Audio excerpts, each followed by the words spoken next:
Eu posso escrever as linhas de entendimento que cada um tem, mas a minha linha de teologia é a linha que minha mãe me criou, que ela me ensinou, e é isso que eu guardo no meu coração, e é dessa forma que eu observo. E nessa conversa boa, eu não gosto desse debate, mas o amigo amo, ele chega, anseia, assim, sabe, para entrar nesses debates teológicos. Houve um momento lá que eles perguntaram a minha opinião sobre um assunto. Eu me fazia de doida, eu botava fone de ouvido, porque eu não queria entrar, mas acabava que ela entrava um pouquinho. E eu me recordei de um texto bíblico que a gente estudou aqui na igreja, no devocional, se eu não me engano foi no mês de maio, nós estudamos o livro de Reis. E a gente até conversou, a pastora Rosa e as meninas da secretaria, eu estive lá no devocional delas, que elas fazem, e a gente estava falando tanto que é difícil o livro de Reis, que às vezes tem umas histórias que a gente não gosta nem de ler, a gente não gosta nem de contar, fala, não está certo isso, gente, isso não pode ter acontecido no meio do povo de Deus. E aí eu lembrei desse texto, e a palavra hoje é progressão. Eu me recordei de 2 Reis 17, que conta aquela história terrível, onde o povo de Deus até sacrificou os seus filhos a Moloque. E a gente passa rápido por esse texto, porque não era o povo da Síria, era o povo de Deus, que eles foram, de uma certa forma, afundando, e a palavra hoje é progressão. E normalmente, quando eu trago uma palavra, eu já estudei 1 ano, 5 meses, 6 meses, essa aqui, gente, foi essa semana. Então eu estou um pouco, me desculpe se eu não falar direitinho, mas foi o que o Senhor colocou no meu coração, porque me assustou bastante. Eles estavam num tema teológico de pecado. Eles estavam falando, é pecado? É pecado? E aí deu aquele debate, que realmente hoje é difícil. É difícil a gente entender, é pecado isso? É pecado que eu estou fazendo? É pecado que eu estou levando para dentro da minha casa? Então, essa dificuldade de entender a progressão, que foi a progressão que o povo de Israel se aprofundou no pecado, que nós vamos ver agora lá em 2 Reis 17, a partir do versículo 7.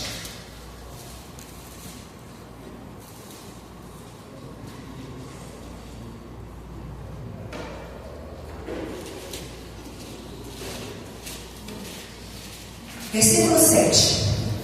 Porque sucedeu que os filhos de Israel pecaram contra o Senhor seu Deus, que os fizera subir da terra do Egito, debaixo da mão de Faraó, o rei do Egito, e temeram a outros deuses, e andaram nos estatutos das nações que o Senhor lançara fora de diante dos filhos de Israel, e dos reis de Israel que eles fizeram. E os filhos de Israel fizeram secretamente coisas que não eram retas contra o Senhor seu Deus, e edificaram altos em todas as suas cidades, desde a terra dos Atalaias até a cidade fortificada, e levantaram para si estátuas e imagens do bosque, em todos os altos alteiros, e debaixo de todas as árvores verdes, e queimaram ali incenso em todos os altos, como as nações que o Senhor expulsara de diante deles, e fizeram coisas ruins para provocarem a ira do Senhor, e serviram a ídolos, dos quais o Senhor Deus lhes dissera, não fareis tais coisas. E o Senhor advertiu a Israel e a Judá, pelo ministério de todos os profetas e de todos os videntes, dizendo, convertei-vos nos vossos maus caminhos, e guardai os meus mandamentos e os meus estatutos, conforme toda a lei que ordenei aos vossos pais, e que eu vos enviei pelos ministérios dos profetas. Porém, não deram ouvidos, antes endureceram a sua cerviz, como a cerviz de seus pais, que não creram no Senhor seu Deus, e rejeitaram os seus estatutos, e a aliança que fizeram com seus pais, como também as suas advertências, com que protestara contra eles, e seguiram a vaidade, e tornaram-se vãos, como também seguiram as nações que estavam ao redor deles, das quais o Senhor lhes tinha ordenado que não as imitassem, e deixaram todos os mandamentos do Senhor seu Deus, fizeram imagens de fundição, 2 bezerros,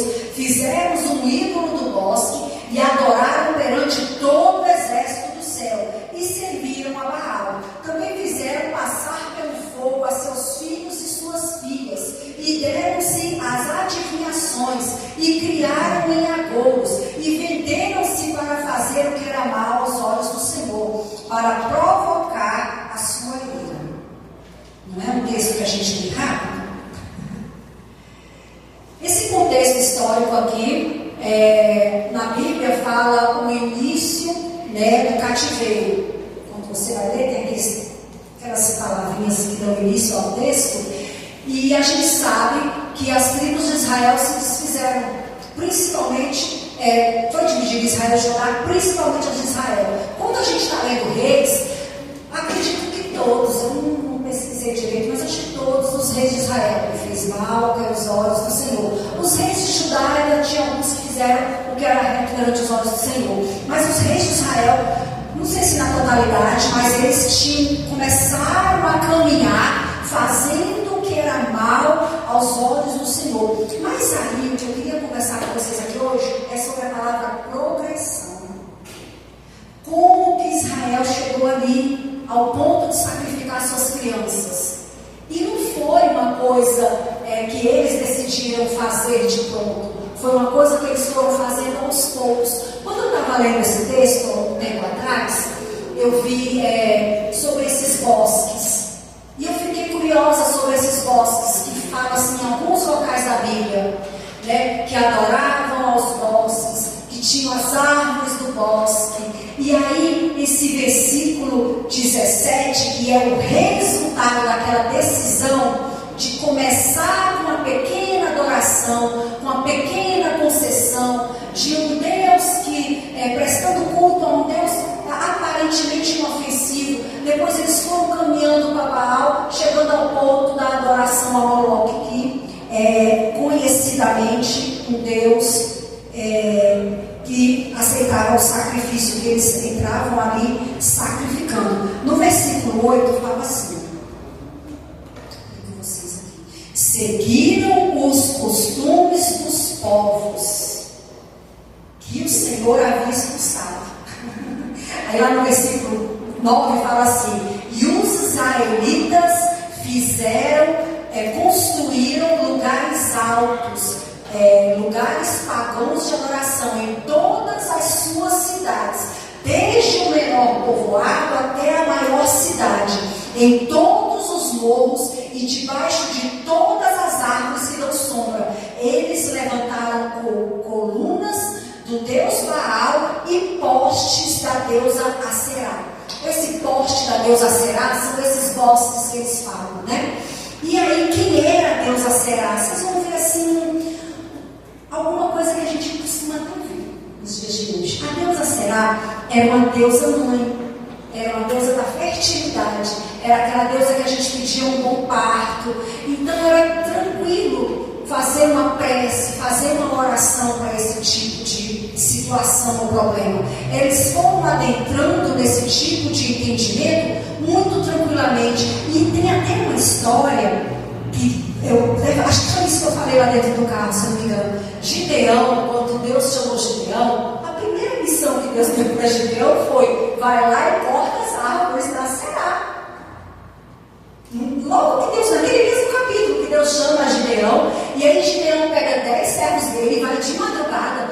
Porque aqui a palavra do Senhor falou que em todas as cidades, em todos os vilarejos, em todas as grandes cidades, tinha a árvore de Aserá. Por quê? Porque era muito comum. E lá na história de Gideão fala assim, ó.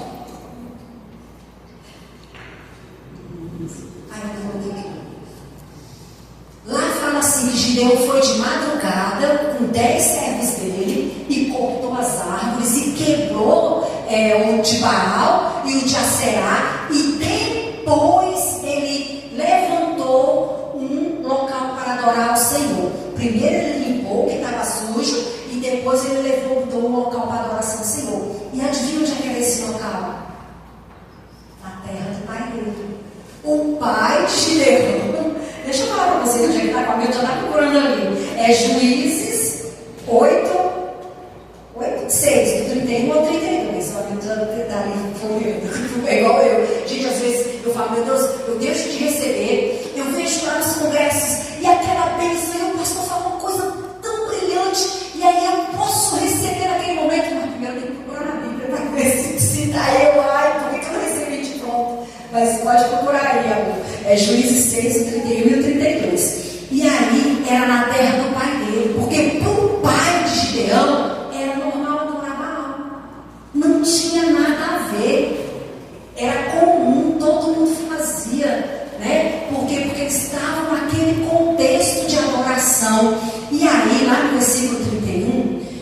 pouquinho antes, quando as pessoas acordam de manhã da cidade, e aí eles vão lá fazer a adoração deles, porque tinha do Deus Altíssimo, tinha do Deus Baal e tinha da deusa Aserá. E aí eles veem que está tudo quebrado. E aí alguém, é claro, né, alguém viu e fala, foi Gideão que derrubou tudo, foi ele que derrubou. E aí eles se juntam para quê? Para ir lá matar Gideão. Então vamos ler aqui o versículo 31, o pai de Gideão defendeu. 31, mas Joás disse a todos que estavam ali reunidos contra ele, vocês estão defendendo Baal? Quem o defender será morto antes de amanhecer. Se Baal é Deus, que ele mesmo se defenda. Foi o altar dele que foi derrubado. Joás conseguiu defender o filho, porque no entendimento dele, se Baal era um Deus poderoso, ele não teria deixado Gideão derrubar, quebrar tudo, igual Gideão quebrou. Mas para ele não tinha problema nenhum a família dele adorar outros deuses. Né? A progressão de pequenas escolhas, grandes consequências. O povo de Deus, um povo que tinha tantas e tantas promessas, eles passaram por situações dificílimas devido a esse entendimento de escolha. Vocês sabem que eu fui conselheira do Temar, e uma coisa que me doía muito é a gente auxilia no, não sei se ainda faz isso, mas na minha época auxiliava no acompanhamento de adolescentes para cumprir medida socioeducativa, né? A gente vai junto com a viatura do conselho, a viatura da polícia, e a gente leva o adolescente para cumprir a medida. E é um momento de muita dor, muito choro, porque muitos, às vezes já se passou muitos meses da situação adversa do que ele fez, e muitos falam, eu já estou na igreja, tia, eu não estou mais fazendo nada disso. E aí quando sai a decisão, aonde ele estiver, né, a PM busca e a gente leva para cumprir a medida. E sempre que eu tinha um espaço, eu falava com eles sobre consequência. Que uma mudança de vida, ela envolve arcar com a consequência. Mudou? Que bom, você mudou, você está estudando, você está indo na igreja, você está trabalhando, nossa, que bom, mas a consequência está ali. Então foi algo que aconteceu, e para você começar uma nova página, então sempre que eu tinha oportunidade, abertura, eu falava nesse assunto de consequência, porque nós precisamos ter esse entendimento. E na palavra de Deus, não tem como a gente fugir, porque é normal, o Senhor sempre falou sobre o que a gente planta, a gente colhe, né? E aí, lá no versículo 13 fala assim, o Senhor Deus havia mandado mensageiros e uns profetas darem o seguinte aviso a Israel, abandone seus maus caminhos. Vocês viram que eles começaram uma simples adoração, foram avisados de que não podia fazer daquela forma, rejeitaram aquela ordenança e avançaram para algo macabro, né? E aí eu comecei a pensar sobre essa progressão na minha vida, como que ela acontece hoje comigo, e raciocinando sobre o que influencia o meu dia a dia, né? E aí veio o que é a influência. Lá no versículo hoje, andaram nos estatutos das nações, andaram conforme o mundo. A gente tem uma grande... a gente sempre brinca, né? Porque eu sou filha de pastor, a meu é filho de pastor, e a gente fala assim, a gente não viveu nada, porque sempre dentro da igreja, mas é uma bênção em nossas vidas, porque nós somos protegidos, nossos filhos são protegidos, nós somos separados, nós temos esse entendimento, né, de sermos separados. E aí o versículo fala assim, seguiram os costumes dos povos que o Senhor havia expulsado. Os israelitas fizeram coisas que o Senhor, seu Deus, não aprovava. Eles construíram lugares de adoração. E essa parte de influência, ela pode vir com está todo mundo fazendo. Eu gosto muito da história de Josué e Caleb, tanto é que o nome do Caleb é por conta da história de Caleb, que não foi nunca um homem massa de modelar.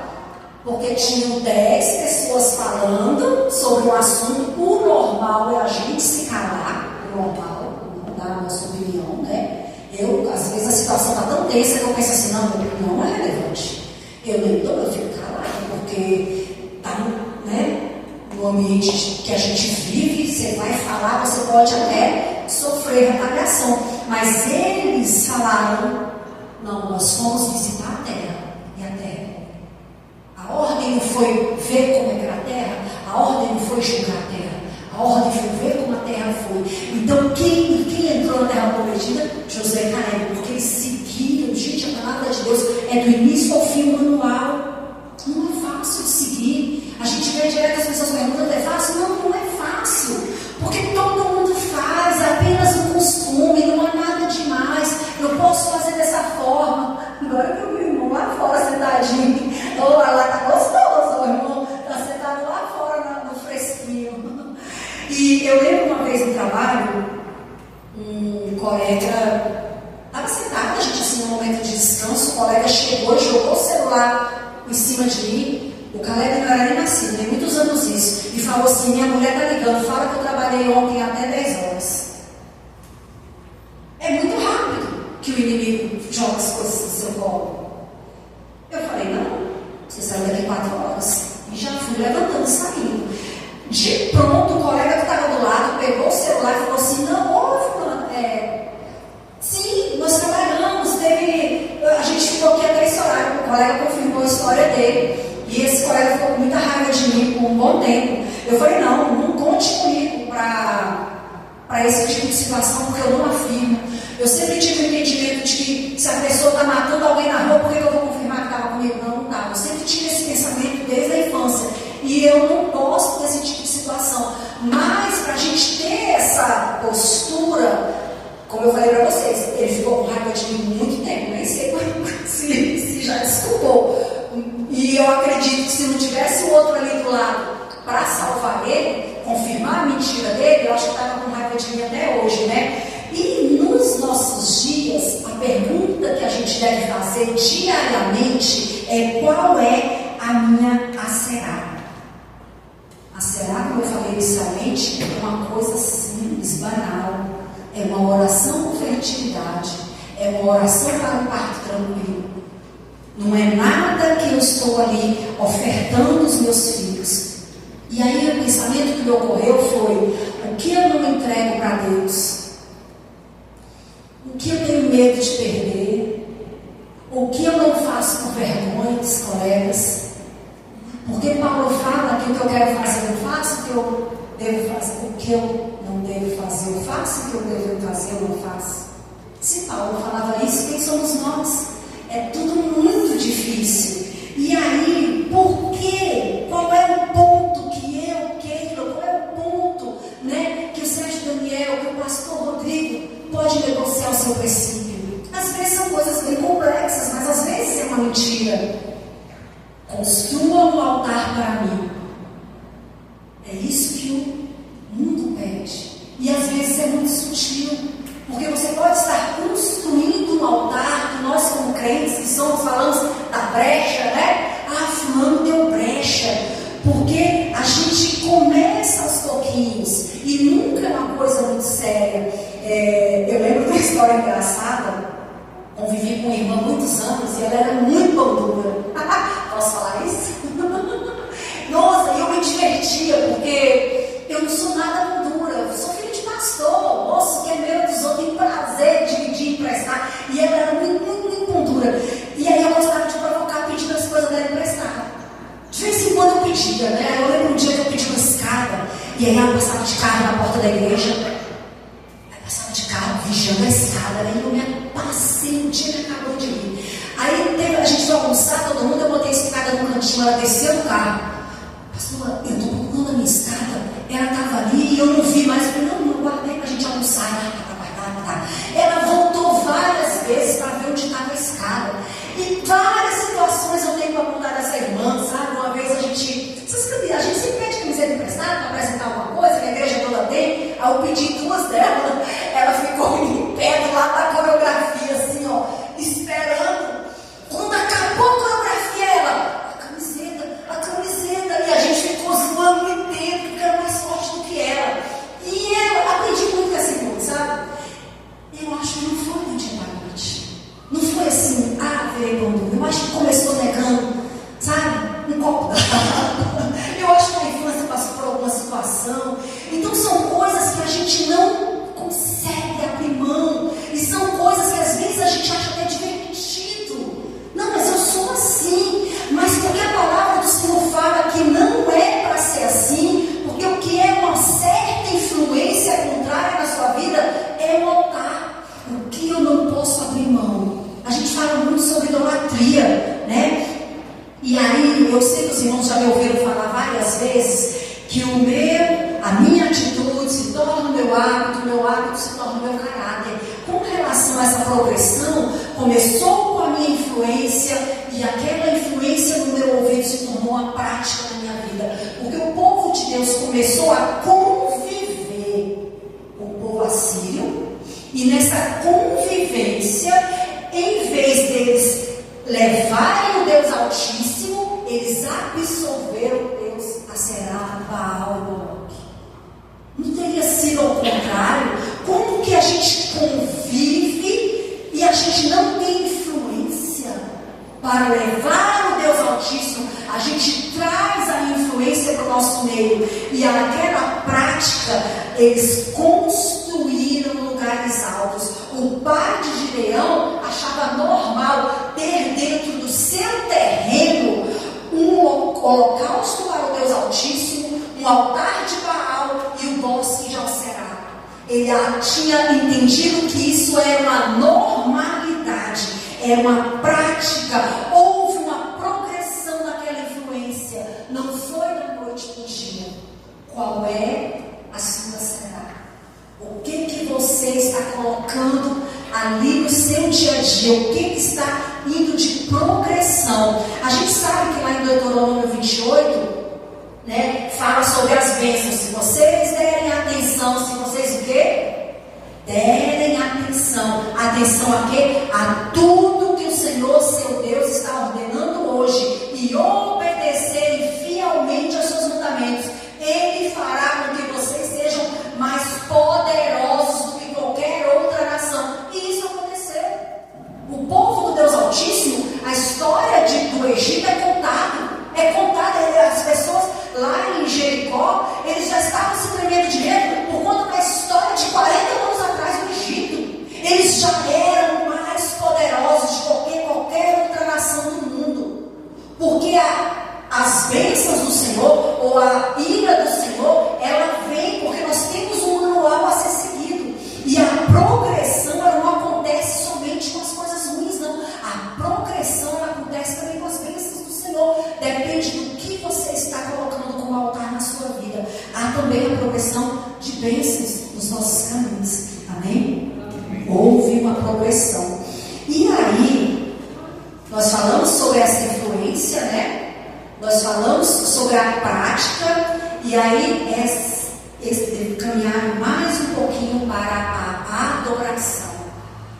Eu não sei se os irmãos lembram que eu falei que a gente começa pecando, pecado se torna transgressão, depois ele vem para aquele ponto de ser a iniquidade, que é onde o coração já não existe mais local de transformação. E o que era prática se transforma em adoração. Lá no versículo 11 e 12 fala assim: eles começaram a queimar incenso, serviram os ídolos, estavam só olhando, construíram a minha vizinha quer, eu vou fazer um altar. E aí depois eles começaram a praticar. E não se engane, tudo que você começa a praticar que não é bem visto aos olhos do Senhor, há um alto preço a ser pago. A gente já ouviu tantas e tantas histórias sobre o alto preço que foi pago, porque a gente tem plena convicção, a palavra de Deus fala que o inimigo veio para matar, roubar e destruir. E nós somos canais. Nós somos ali sacerdotes do nosso lar, proteção, né? Aquele último vínculo que está me segurando. Eu até coloquei aqui um pouquinho sobre mentira, né? Que a gente convive com o mentiroso, acoberta o mentiroso, acha normal, mente pelo mentiroso. E depois já é normal mentir. Eu até dei esse exemplo outro dia. dia aqui para vocês que a pessoa ela tem a atitude de mentir, depois se torna um hábito de mentir, depois quando ela passa na rua a pessoa fala, vai fulano que mora lá não sei aonde, nossa, mó mentiroso, porque aquele já se torna quem você é. E isso não é como eu falei da noite pro dia, assim como ser bondoso, assim como ser adúltero, assim como ser uma pessoa dada a fazer realmente maldade. Nós vimos hoje, essa semana, o nosso município passou por essa situação tão difícil. E eu vi uma pessoa, a própria moça, né, que sofreu essa situação, ela falou, eu acredito que ele está planejando isso desde o início do ano. Por quê? Porque foi uma progressão da maldade na vida daquele homem. Ele começou a programar o que ele ia fazer. E neste contexto de influência, de prática, que levou à adoração, Deus não permaneceu em silêncio. Deus mandou a advertência antes do juízo de Deus, porque o juízo é de Deus. Difícil a gente ouvir isso, né? Houve um chamado ao arrependimento. Voltem. O Senhor colocou pessoas lá no versículo 13 e fala: o Senhor Deus havia mandado mensageiros e profetas darem o seguinte aviso a Israel e a Judá: abandone os seus maus caminhos, obedeçam os meus mandamentos. Lembra o que eu falei lá em Deuteronômio? Siga aquilo lá. Voltem. O amigo sempre prega sobre conversão, né? Que conversão, você vai numa direção, aí você converte, muda a sua direção.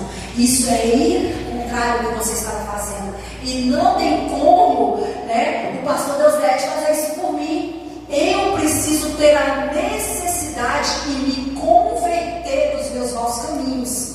Abandonem os seus maus caminhos e obedeçam os meus mandamentos. E aí, lá no versículo 15, eu estou indo versículo por versículo, viu, irmãos?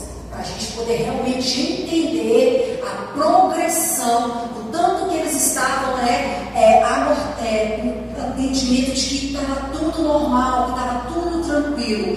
Eles começaram a se parecer com aquilo que adoravam.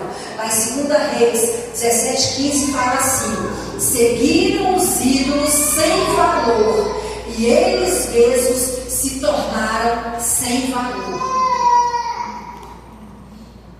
A banalidade.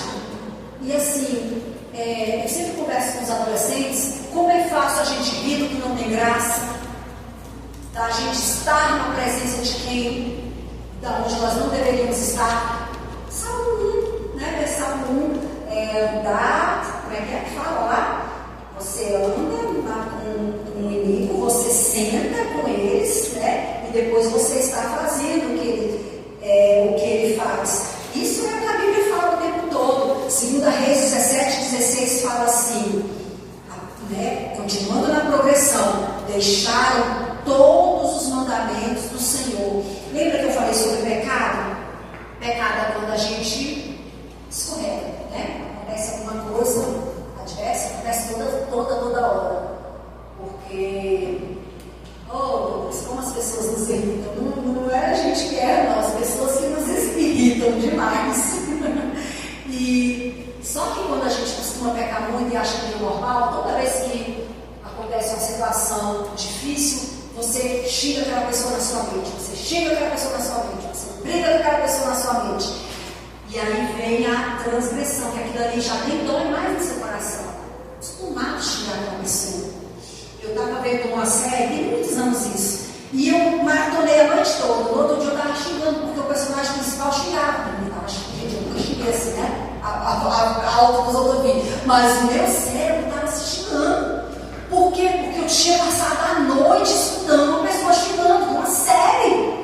E no outro dia eu me peguei xingando os outros no meu pensamento, né? E eu, meu Deus, que coisa horrorosa. Por quê? Porque o meu coração foi amortecido por aquilo. Foi tranquilo para mim pronunciar aquelas palavras feias. Deixaram todos os mandamentos do Senhor. No início eles andaram no costume. E aí no final eles abandonaram e começaram a adoração. E aí veio o terrível versículo 17. Que eu vou ler com os irmãos.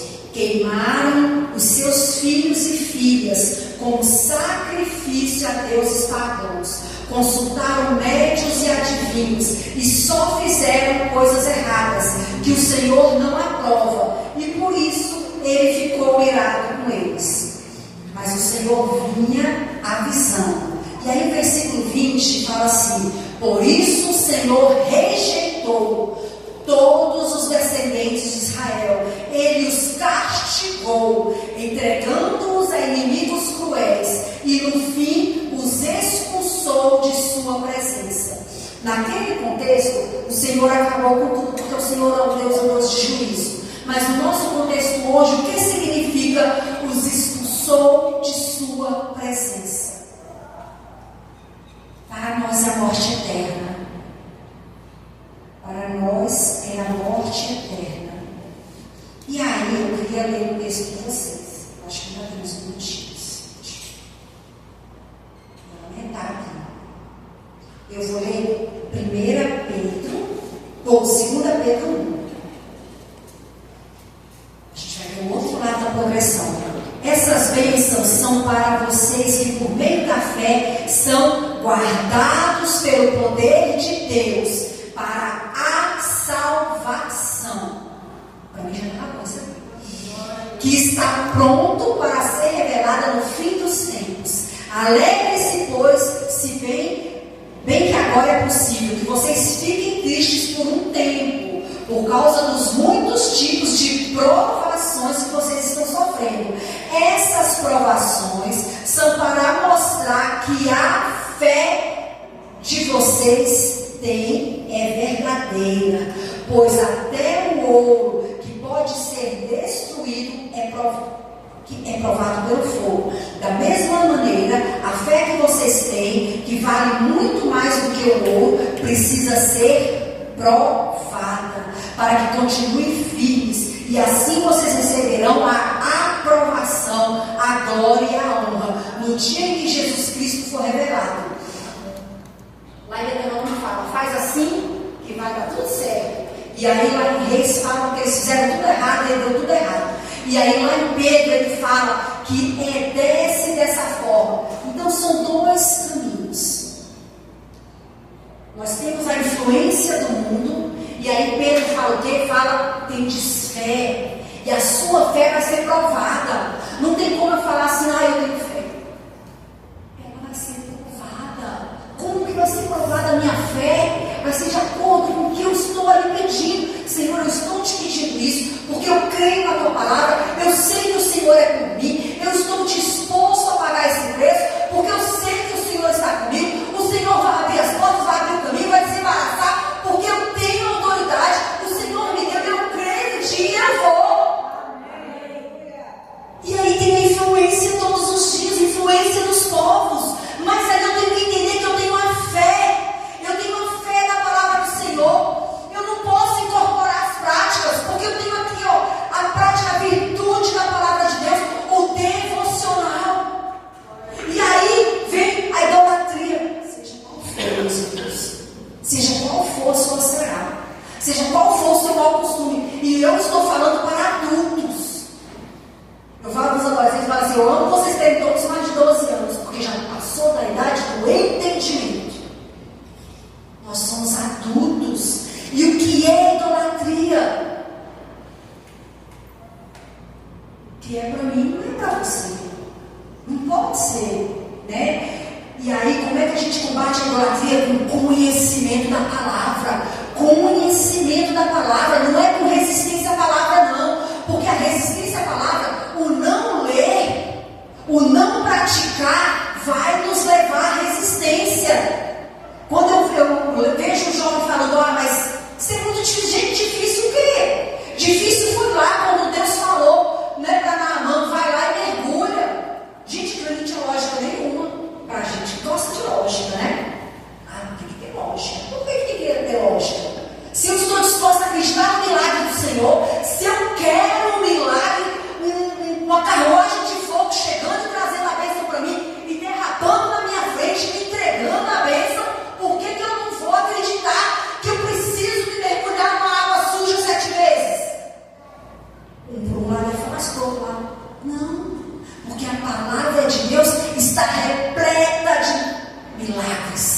E o endurecimento dos nossos corações vai nos levar a perder, porque a perseverança nos leva a alcançar. E aí tem desfé.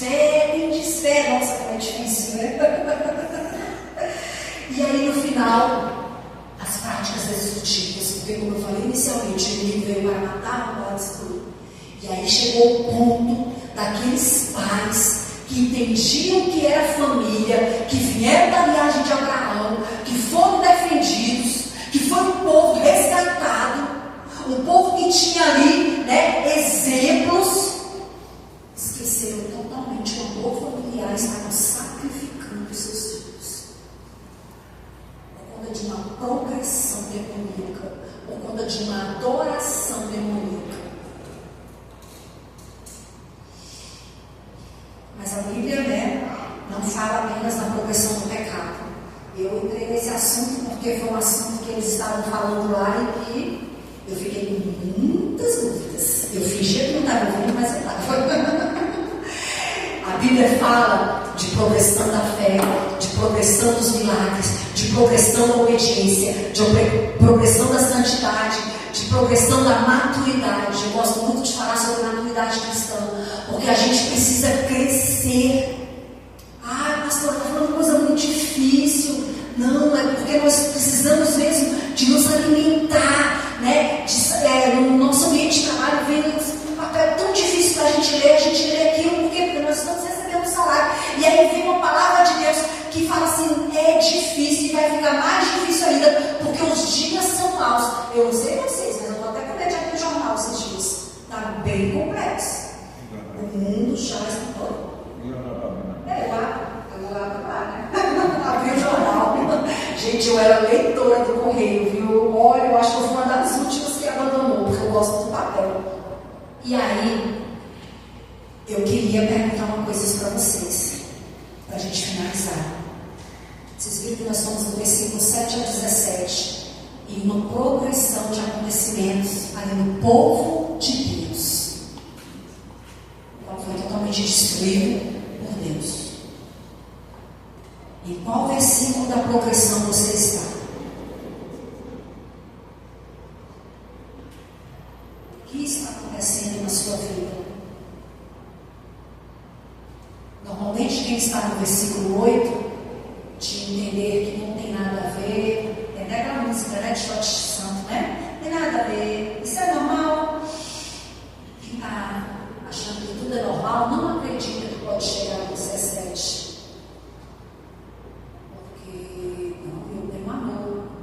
Aquele povo tinha amor, eles tinham amor, eles eram família, eles tinham patriarcado, eles foram criados para um salvando o outro, eles dividiam o pão, eles conviviam. E eles chegaram no versículo 17. Em qual versículo da progressão eu estou?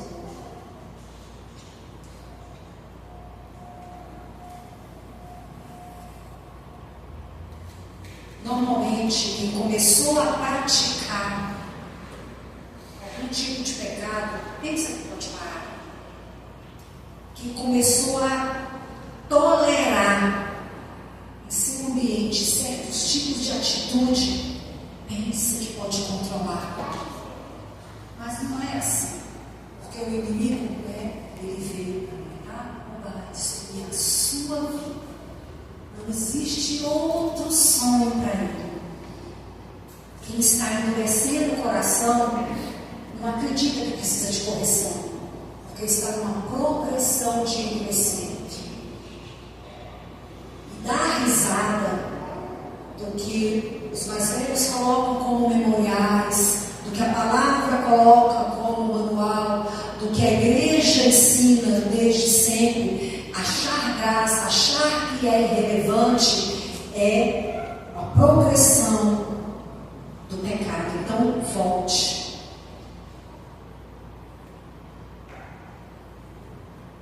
Achem esse Salmo 1, ele começa, a progressão negativa. Bem-aventurado aquele que não anda, não andem. Eu vou levar isso para os adolescentes. No conselho dos ímpios, nem se detém. Andar, depois ele para ouvir, e aí o versículo termina: ó, nem se assenta na roda dos escarnecedores. Eu não estou pedindo para você olhar para a acera do seu cônjuge, do seu vizinho, do seu pai. Eu estou pedindo para você olhar para a sua acera. E aí eu queria que a gente orasse juntos sobre o que a gente tem tolerado, o que eu estou justificando, o que eu estou fazendo escondido. Eu sabia que uma conhecida minha tinha falecido, mas eu não sabia que ela tentou suicídio por conta de diabetes. Não sabia. Eu não sabia que ela tinha quitado as contas dela no dinheiro. E aí depois ela tinha sob controle. E aí depois, e eu não estou falando de uma pessoa sem condição financeira, estou falando de uma pessoa com condição financeira. Então assim, é complicado a gente perder o controle. Porque o altar que você está colocando o seu problema, o altar que você está alimentando, é aquele que o fogo vai arder. E às vezes são coisas pequenas que a gente está fazendo, são coisas irrelevantes, são coisas que estão sob controle. E aí vem o que Gideão fez. O Senhor falou para ele: vai lá e derruba. Vai lá e derruba o que precisa ser derrubado. E ele foi de noite, que é para ninguém nem ver derrubando, mesmo assim ainda viram. Mas ele derrubou, e depois que ele derrubou, ele fez e adorou. Primeiro ele limpou, depois ele construiu o altar ao Senhor. E não podia quase que ele pagou o preço, porque é difícil. Não estou falando de nada fácil com vocês. É difícil.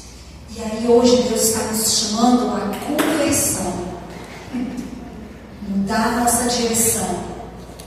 Isso me impactou muito, eles lá falando sobre pecado e eu daqui só ouvindo e pensando nas minhas aceradas, pensando na forma que eu estou alimentando, nas risadas que às vezes eu dou, nos momentos que eu esqueço, nos momentos que eu me distancio do Senhor, nos momentos que eu esqueço de que para que foi chamada. E hoje Deus está nos chamando como família para mudar a nossa direção. Eu queria que vocês colocassem de pé.